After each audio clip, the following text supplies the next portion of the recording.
Hello and welcome to Cannabis Marketing Live. I am your host, Kendra Losee, and I am very excited about today's guest. We are here to talk about marketing, and we are here today to talk about going back to the basics, as well as the top trends and different aspects of cannabis marketing that our guest is seeing around the country. And there's no one better to join me today than our guest, Losee Buffo. Losee is the CEO and founder of the Cannabis Marketing Association, which, if you guys are in marketing or interested in marketing and have not joined, you need to check out. I'm going to let her talk about it and their mission and what they're doing, but we're also here to talk all things marketing and what you need to know and what you need to look forward to in the new year. So with that, here is Losee. Welcome, Losee. Hi, Kendra. Thank you so much for having me today. Of course. Thanks for being here. I was very excited when you agreed to do this because there's a lot going on, and I know you've been traveling the country and everywhere at all times. So if you guys have a chance, check out Losee's Instagram or the Cannabis Marketing Association's Instagram because you can see all the different places that she has been in the last, like 2 months? Yeah, all year, but definitely the last 2 months have been busy. Fantastic. So, Losee, can you start out by telling everyone a little about yourself and how you came to found the Cannabis Marketing Association? Yes. So I founded Cannabis Marketing Association in 2016. I actually joined the industry 2 years prior in 2014. I grew up outside of Cleveland, Ohio, and just kind of picked up and really wanted to be in Colorado for year one of legalization and was super interested in joining the industry and the movement at the time. But leading up to starting CMA, I was actually working as the chief marketing officer for a wholesale company here in Colorado and realized that my more traditional marketing background almost didn't apply at all in the cannabis industry because it's so different when you're selling Schedule 1 controlled substances and in the regulatory environment that this industry faces. So I was having difficulty navigating that job and figuring out, what to do and what channels to use. So I started hosting meetings in Denver where we would ask folks like yourself, Kendra, and other marketers in this space, VPs, CMOs, brand managers, and say, hey, how did you pull off this campaign? Or what did you do when your Instagram account got shut down? Or what does this regulation actually mean in practice as a way to learn? Yeah. And it was very grassroots at first, where we would do these speaker presentations, and then I was inviting other marketers and communications professionals that I knew in the industry in Denver to come. And at our first meeting, it was February 2016, we had 80 people there. Awesome. And it was just amazing to be in a room with other people who shared that problem. So we said, okay, we're going to do this again next month.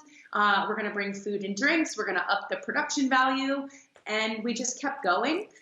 And then 4 months into it, 4 meetings later, we had marketers from San Francisco and LA reach out to us who had the same problem. And we initially launched on Meetup.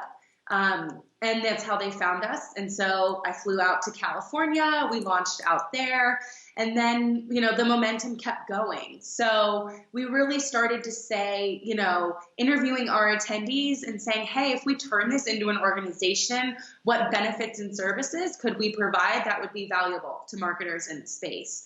And that was the genesis of CMA. And 3.5, well, it's almost 4 years now. It's already November.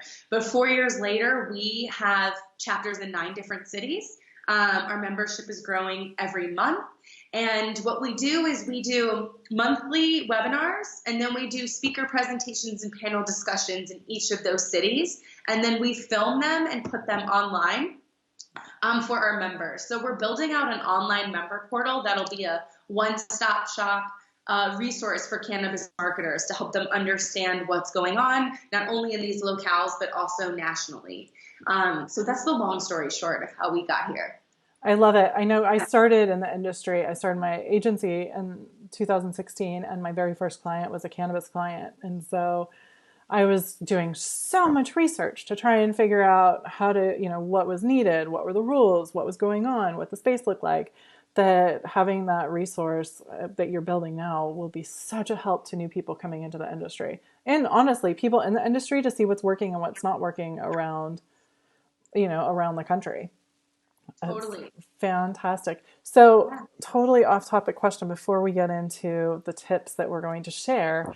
What is your favorite thing about running the Cannabis Marketing Association? I like to create and see ideas and visions and dreams that I've had in real life. And part of producing events is you like literally get to see it happen. So seeing that kind of idea to real life activation happen is really, really awesome. But for me, the core of it is the community. I get to meet people like you and awesome marketers and communications professionals who are super passionate about this plant, super passionate about making sure we spread like an honest and authentic message as an industry moving forward, and being able to see that and help those people make connections and build their business is really like the best thing for me. I usually, whenever I leave a CMA event, I'm usually like high adrenaline and just so happy to see it that it keeps me going. That's awesome. I know there was recently an event in San Diego, and I felt the same way afterward. And I wasn't even the one running the event. It was just so nice to have a room of people who are all focused on the same thing and the plan, helping people share that message and helping brands grow and be successful. It's amazing. Yeah, thank you. It makes me happy to hear. You guys, we have a few viewers here. If you want to tell us who you are and where you're at, check in, let us know. And if you guys happen to be watching the replay, be sure and let us know that you're watching the replay and ask any questions. And Lisa and I, if we're not answering them live, we'll be happy to go back in and answer questions later. And we see you there, Heidi, speaking of communications professionals extraordinaire. So going along those lines, we talked about some really key tips that cannabis marketers need to help be successful. And I think that, some of the tips that you're going to talk about are things that, yes, some of them are basic, but at the same time, a lot of brands don't fully realize, like they almost get lost because they're just so essential. So the first one is the importance of understanding your story. Can you talk a little bit about your story and what that means and how that applies to brands that you're working with? Or that you see people working with? Yes, definitely. So cannabis is a highly, highly competitive space. And marketing is ultimately almost the art and science of how you tell your story and what channels through which you tell your story. And I think in the digital age, it's very easy for us to get caught up in what channels or what social platforms are the best.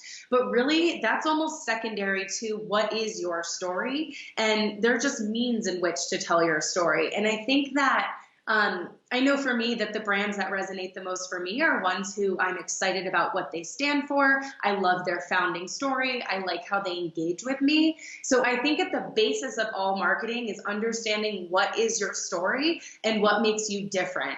And some of the core things I like to focus on is like really being authentic with your story. And I know when I tell mine, I was, like I said, I was working in marketing and had this problem, and this was how I came to solve it. And I wasn't even intending to start a business that way. I wasn't, in some ways I was even resistant to it, but it just happened.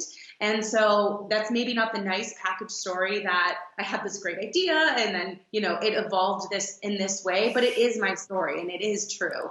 And I think really understanding your story and who you are and why you're doing it, and then being able to tell that in a way that resonates with your customers is key.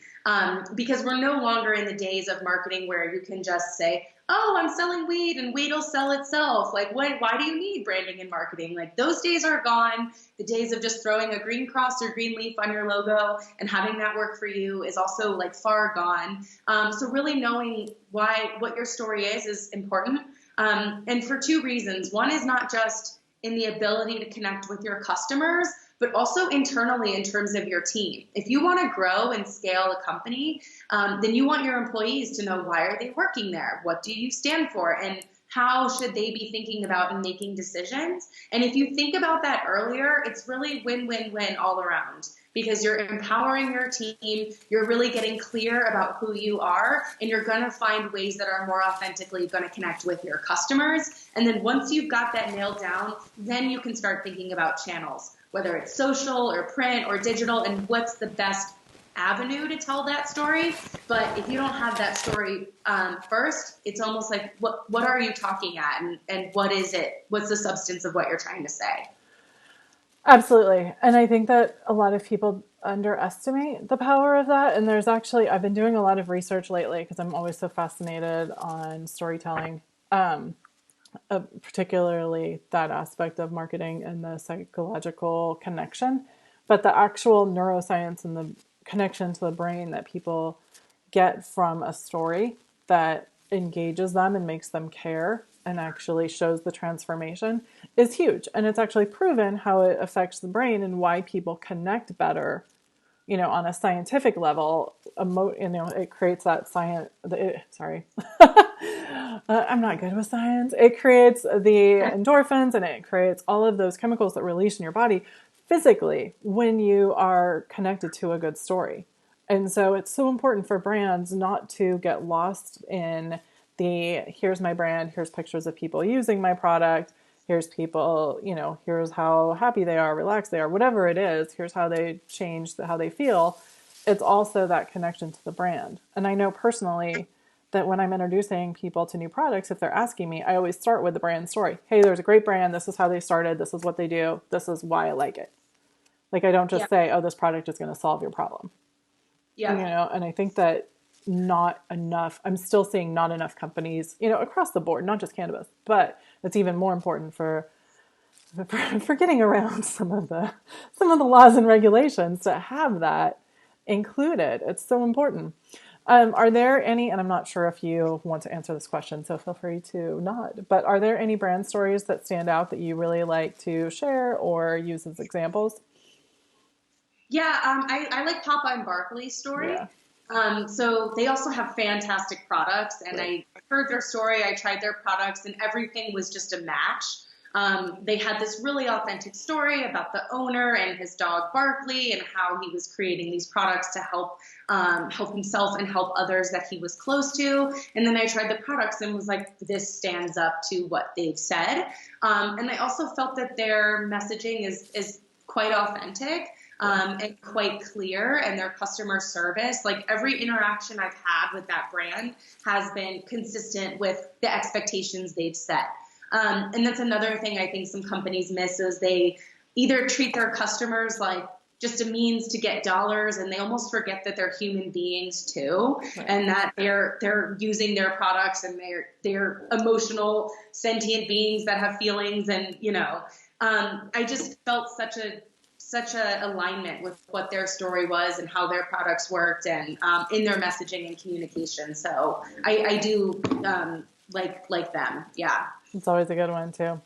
Plus it's just the story behind it I think it makes it less intimidating for new people. Like it's a good product and it's a good story to introduce to people who haven't tried cannabis or haven't used topicals or whatever it is that you're introducing them to it for. I think it makes it, having that story makes it clear and almost people feel automatically safer, I think, trying it. Yeah. One of the other things that you mentioned is understanding your differentiators. How do you help people, or do you help people do that? And how do you recommend that they go about that? So I think one of the things you need to think about when it comes to your differentiator is what do you do best, and what gets you really, really excited? What problem is it that you're solving? There are some brands out there that are highly committed to sourcing organic and sustainable cannabis early in the supply chain, and they are relentlessly focused and obsessed with that.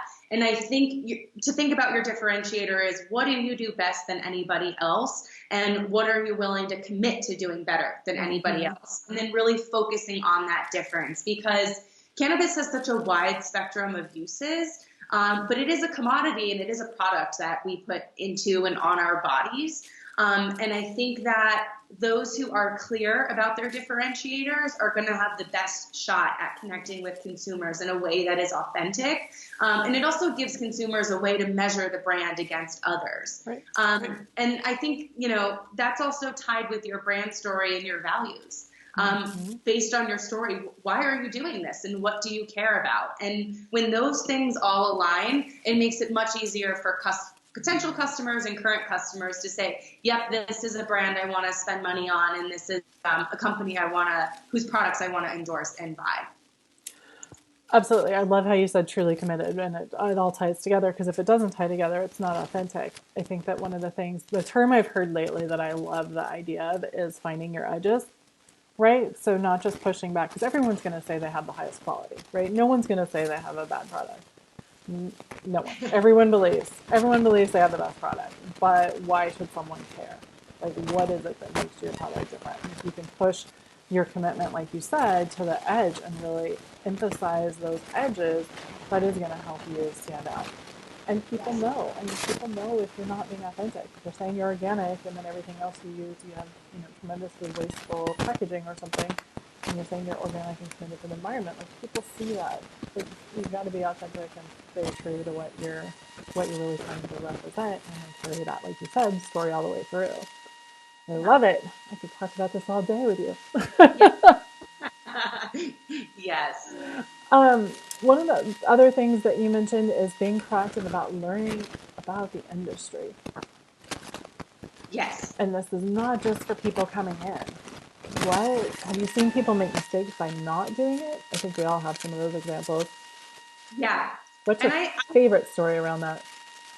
well, I would say this store or this industry is for everyone at a minimum drinking from the fire hose, because it's moving so quickly and it's moving so fast. And so, we all talk about the green rush, but in some ways, it's not that the green rush is over, but the early days are over, and it's getting more and more competitive, and it's moving really fast. And one way I like to think of it is, legalization right now is happening on a state by state basis. I'm here in Denver, Colorado. Colorado had quite a few years to work some kinks out, and then all the other states that have come on board since then have looked at Colorado, have looked at California, taken those lessons learned, and then implemented them in their regulatory structure. Mm-hmm. But now that legalization is no longer a question of if, it's a matter of when. Right. And the MORE Act passing out of the House Judiciary Committee, prohibition may be over far sooner than we recognize.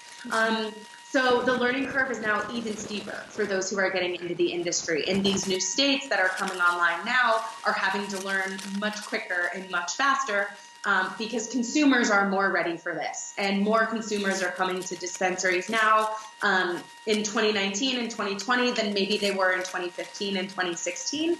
And given that, like any nascent industry, it's a startup industry. Right. So the industry is learning pretty much at the same pace as the regulators, which, for better or worse, it is what it is. But there's really no clear precedent for what's going to happen next. But it is highly competitive.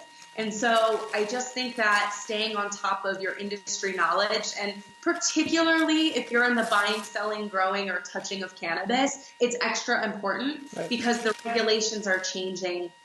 For a while, it felt like monthly or daily, and they change a lot because, again, the industry's learning as we're doing this.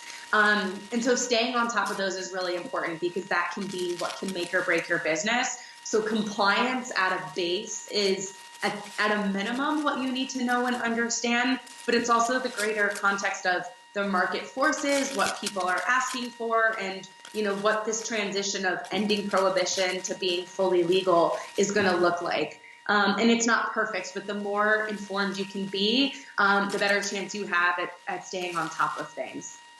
Absolutely. I want to reiterate a point that you made, and just because I think it's really important when you start to look at it, and it's one that I hadn't really thought of from that perspective, is you mentioned that a lot of the states that are coming on board the brands there need to move a lot faster. And I think part of that is because the customers are more savvy now than they were a couple of years ago, right? Like when Colorado went legal, it was new to everybody. But now that there's several states, and when you look at the stats of people going to dispensaries, at least here in California, a huge number of them are tourists.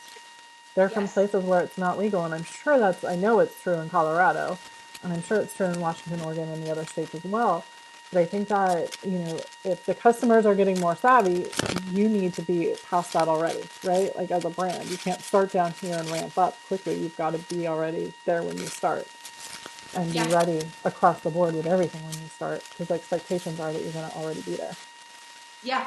And I think things have changed too, just in 2019, 2020, where customers in general are less brand loyal than they were in the past. Oh, And yeah. they're really price conscious, they're really values conscious, and they're not below making a change if there's a better deal or there's a brand that aligns with them more. And so given that sense of lack of brand loyalty, it's even extra important to be on top of things and really focus on who is your customer and what is it that they want and they value, and are they going to come back and keep buying your products, because the market forces are going to be what they are.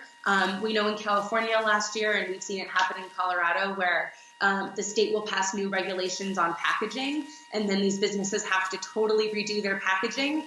And that Oh my alone God. Yes. can break a company. Oh, yeah. Um, and that's assuming they're doing fine with their customers.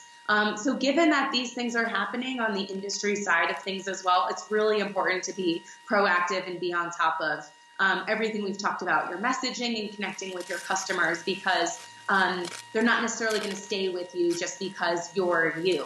Right. Yeah.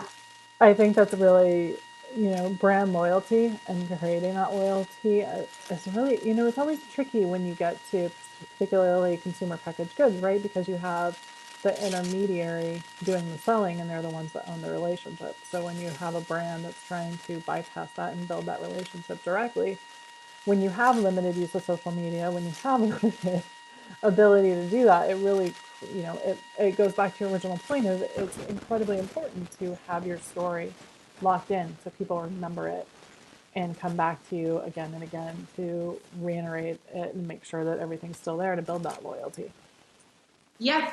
Yeah. And the other thing that's interesting about cannabis is it can't be bought online. There's no like true e-commerce solution. We do have delivery, but for the most part, you have to go into a dispensary and ask for Mm-hmm. products. And I go into dispensary solely based on my physical location at any given day, Oh, which is absolutely. constantly changing. And I have some favorite brands that if they were in every single dispensary, I would buy them every single time, Oh, yeah. but they're not. So then I'll go into a dispensary, I'll ask for that company, they'll say we don't carry that brand, and then I'm forced to try a new product, and that new product might sway me. And then I Oh, might say, absolutely. oh, I really love this brand, and it was almost on accident that it happened. So the fact that you have to go into a retail environment to purchase cannabis is really unique these days, because there's very few things where I walk into a store for anything anymore. I mean, even groceries you can get delivered. So that totally changes, things from a brand perspective as well.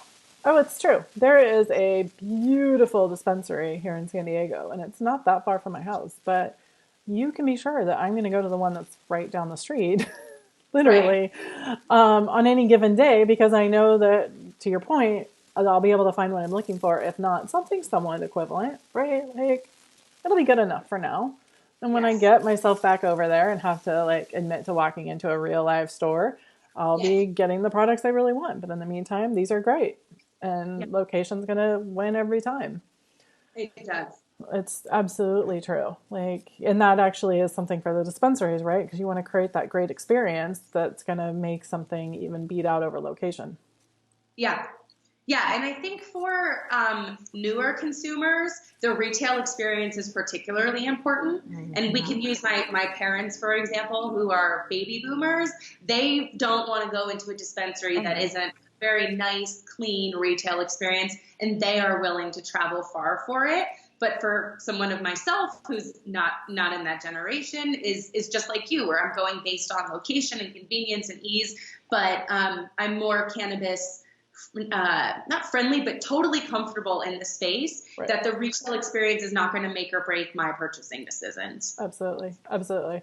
I actually just took a friend to a dispensary because he wanted to check it out with some products. And so I just took him through one and, he's excited about it. And then after he left me, he went to like I said, the really nice one that I mentioned earlier, March and Ash. He went there and he actually toured a couple of them. He was like so excited about, he's like, I'm going to do it all in one day and I'm going to become very familiar with everything I want to know. I was like, go for it. Knock yourself out. It's a little tour you're giving yourself. It was fun. But he just needed that push to get him in the door, right? Like, it's a scary unknown. There's a security guard outside, Right. and whatever we can do from a marketing standpoint to make that less intimidating to a new user, the more appreciative they're going to be and the more they're going to recommend the products, which is ultimately the goal, right? You want to be recognized, remembered, and recommended. Yes. In order to go forward. Awesome. Okay. I have a couple questions for you that are outside these tips that you gave. So hang out with me, you guys. I'm not going to try, like I said, I'm not going to try and trick you on anything, but you've been traveling around the country talking to marketers and getting marketers together. What have you seen from it? Is there any like overarching trends that you're seeing as you're going around talking to people around the country? Yes. It's funny. I was just having this conversation yesterday. We actually did a webinar about all the trends we saw. So awesome. This is perfect. One thing we're seeing is that, like I was mentioning about sort of this accelerated timeline for these new states that are coming online, is that companies are thinking about branding much earlier than they were a few years ago. They are not even going to market until they have their brand story and their logo and their messaging figured out.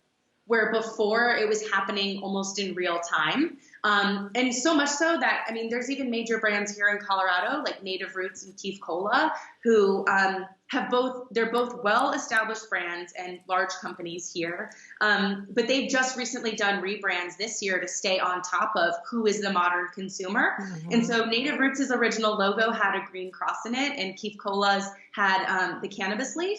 And they've both done rebrands that remove that imagery entirely and are neutral. Like if I looked at their rebrands today, I wouldn't even know they were in cannabis. So they are updating to follow this trend that the modern cannabis consumer, and what we've seen in every state, is that as a state gets further down legalization, the average consumer gets older, it gets wealthier, and it gets smarter. And the average consumer has a higher income than that of the average population. And I believe the latest data from BDS said that the average cannabis consumer today is a 42-year-old male.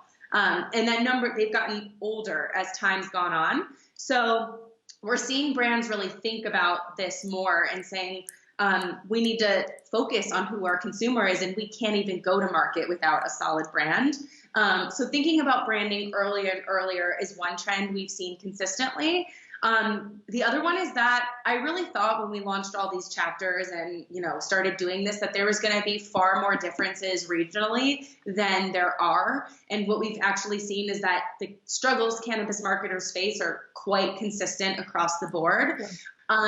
But one is really dialing down and being able to have a two-way conversation with the consumer. Some of this consumer lack of brand loyalty makes it difficult for brands to have that two-way conversation and almost get that data that they need. So we found that to be a struggle that's common among them. And then the other thing we're seeing is a really increased focus on packaging. And packaging is sort of a double-edged sword where you have a limited amount of space to put all of your health warnings, all of your branding and marketing and everything that's required by the state. And you want to do it in a way that is appealing and enticing, that a consumer is going to want to purchase it and pick it up, but also not over-package it, that it's going to upset them, that it's wasteful or not sustainable. And that balance is important, because packaging can make or break a brand to some degree, but being able to find that balance is one that we've seen more energy and more resources going to moving forward as the number of products that come online is more and more. I saw some data recently from Headset that the average amount of SKUs in a dispensary is about 5,000, which is a lot for one product category. Mm-hmm. It's a lot. So it's really, really competitive environment. And all those things considered, even if you put your best brand foot forward, your best packaging foot forward, it still comes down to that conversation with the bud tender a lot. And it's still that point of sale. Like I've heard this marketing philosophy in cannabis that you want to put your marketing dollars as close to the point of sale as possible. And so really focusing on that is a struggle or strength that we've seen across the board.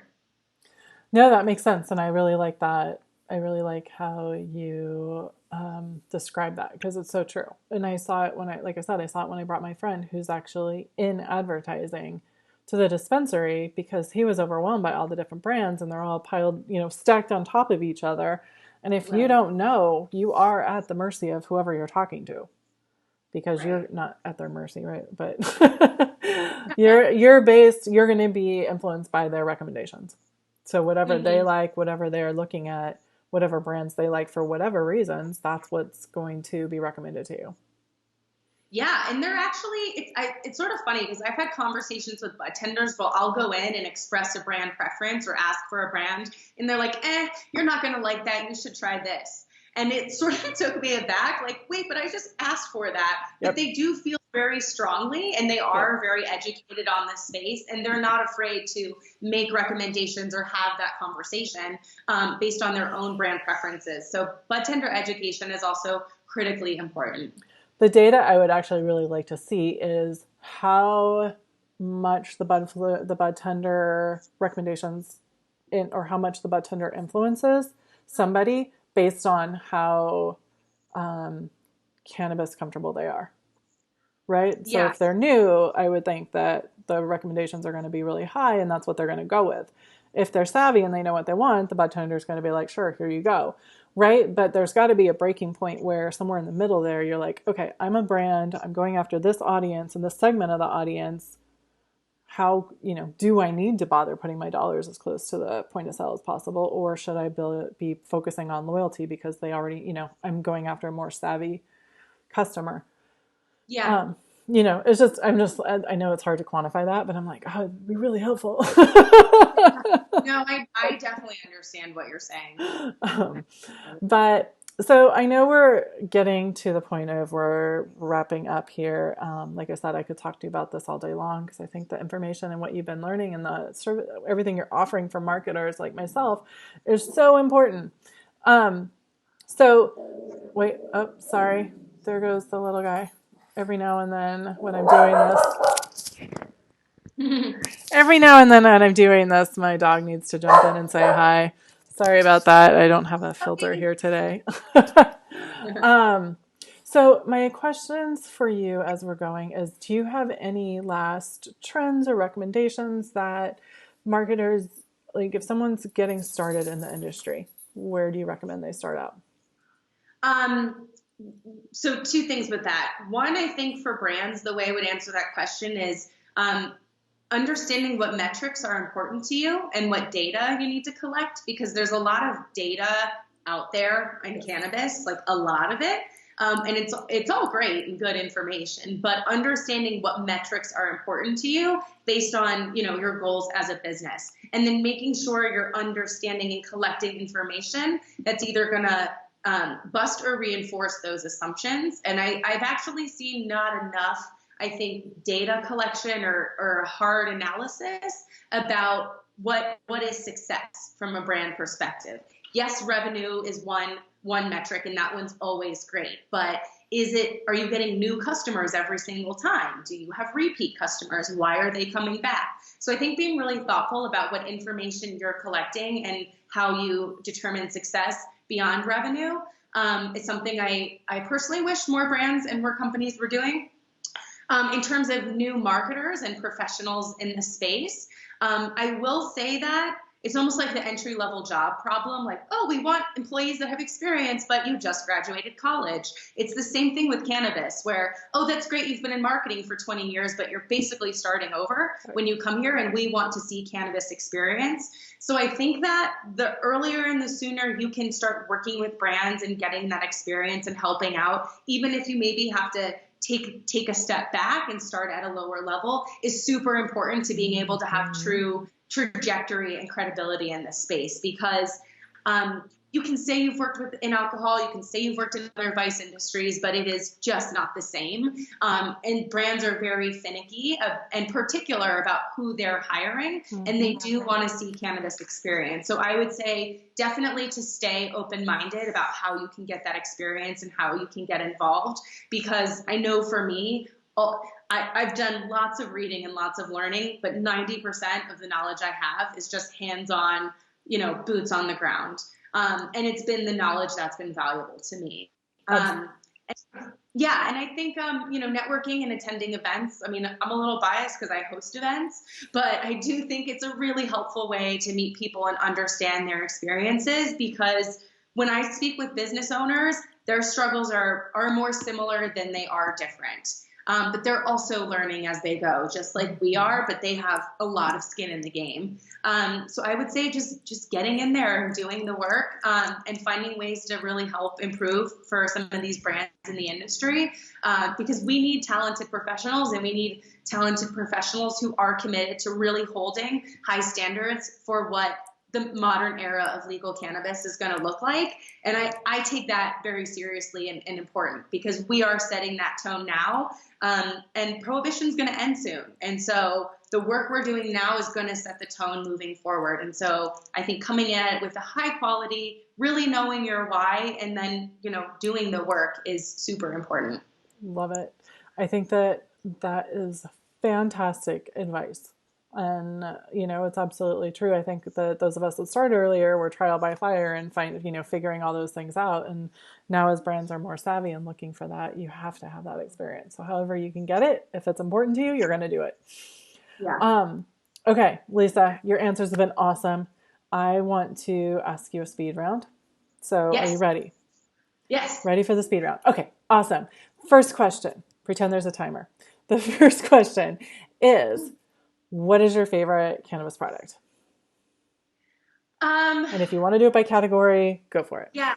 I love flower. I love flower. Like, I like smoking joints. I like smoking bowls. I love a good bong rip. I love flower. I like all cannabis product categories, but to me, flower is the most traditional, kind of classic way to consume it. And I really love just seeing and touching and experiencing the plant, more so than concentrates itself. To me, flower is like the most organic product category, and just has been my personal preference since I was about 15 years old. So, love it. Perfect.